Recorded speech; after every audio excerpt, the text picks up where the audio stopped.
After the success of my recent 5 mistakes assault players make video, I'm moving on to the next class, the medic.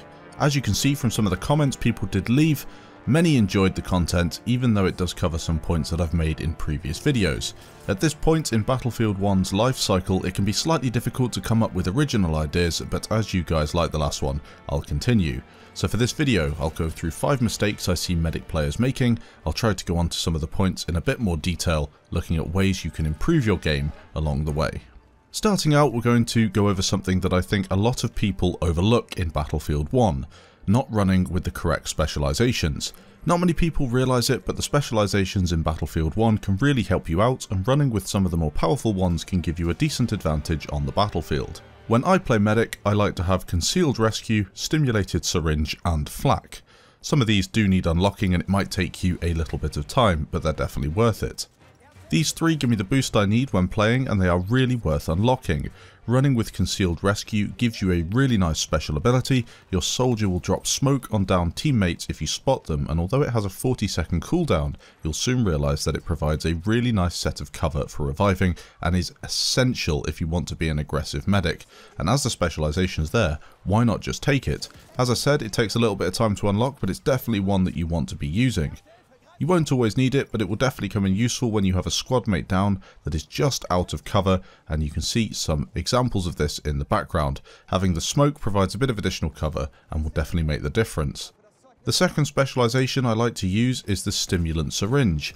With this one you'll gain a 20% boost in sprint speed after reviving an ally, which is really useful to get back into cover. It's also worth noting that the speed boosts do not stack. Combine that with the smoke grenade specialisation and you've got something really decent. Finally, and this is a specialisation I like to run with all classes, flak can make a huge difference to your game. It reduces incoming explosive damage by 10%, which will allow you to survive the odd grenade, and also just reduce damage in general.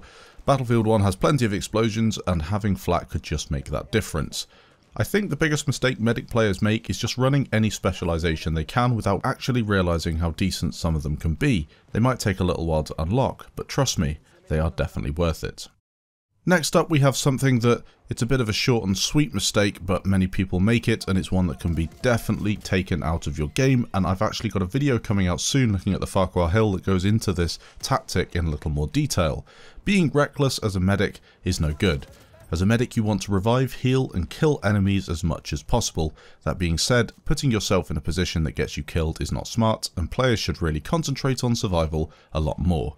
Battlefield 1 doesn't really put a lot of emphasis on staying alive, as you can just be revived really quickly or come back into the game straight after. It's the same with Battlefield 4 and Battlefield 3, but if you think about a game such as Arma, maybe a game like Battlegrounds as well, you have a lot more emphasis put on staying alive in a game, and this actually makes you play a lot more sensibly and you're actually a lot better for it too. In Battlefield 1, especially as a medic, you want to be trying to stay alive as much as possible. You want to put as much health down as you can to keep your health up, play from positions of cover and positions of strength if you can. Also, reviving people. Why revive a player if it will result in you both dying immediately afterwards? It's not worth doing, and definitely it's a mistake that a lot of medic players make. Next up we have not switching up your loadout. This is something that I always forget to do, and it can really be the difference maker on some game modes such as Frontlines or Operations. Say you have a position that is heavily fortified by the enemy and you just can't get through. The bunkers on Monte Grappa come to mind. What is the point of spawning in as a medic with a long range weapon and medical supplies if your team really needs to get close range soldiers breaching through? As a medic, you can apply all sorts of rifle grenades and push through the lines. I'm not saying you should always run with a rifle grenade, but knowing to mix it up and maybe pick a different gadget or weapon just for a few spawns may help your team a lot. Try to be as flexible as possible and make use of all the gadgets the game has to offer.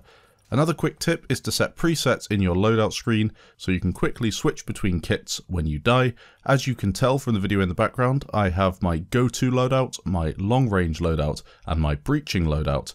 Switch between them, very easy to do. Obviously I change them up a bit individually, but if I just want to switch to a kit really fast to do some long range work, then that's what I do instead of searching through the guns, searching through the weapons, which takes a bit of time, and that's not good because you want to be spawning in as fast as possible.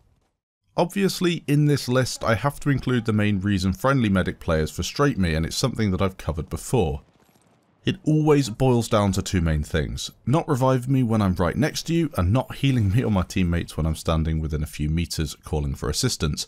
I won't go into much detail as you've already heard it before, but damn, it's a pain, and it's probably one of the most frustrating things in video games, definitely in Battlefield 1, and it's something that I wish people would get used to and learn to revive and med me when I need the help.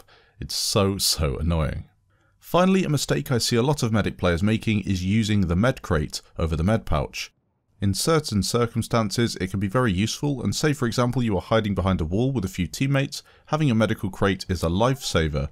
For pretty much every other situation though, the bandage pouch is superior. It heals players quickly, it works immediately, it's not impacted by suppression in the same way as the crate, and you can throw them really far, meaning you don't have to move from cover to heal up surrounding players. I think the pouch is amazing, and I've made a video in the past outlining this. Rogue9 made a similar video that goes into the statistics in a little more detail than my video did, and I would recommend checking that out as well.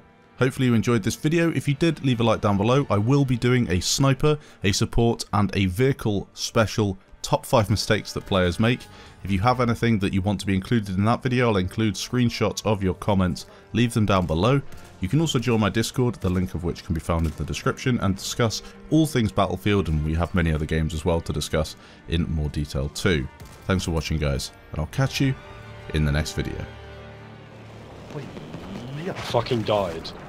Hello Marius, I'm here. I didn't die, I'm not Okay. I thought you died. Oh, I survived. No! Can I rest? I'm coming, yeah. Where is he? He's camping on some house roof thing. Did you see how I spotted you and you got smoke on your body immediately? Yes, amazing. Thank you. No, I can't. Specialization, dude. You just need to get it. Yeah, I know. It'll be like 12 hours. I would like to.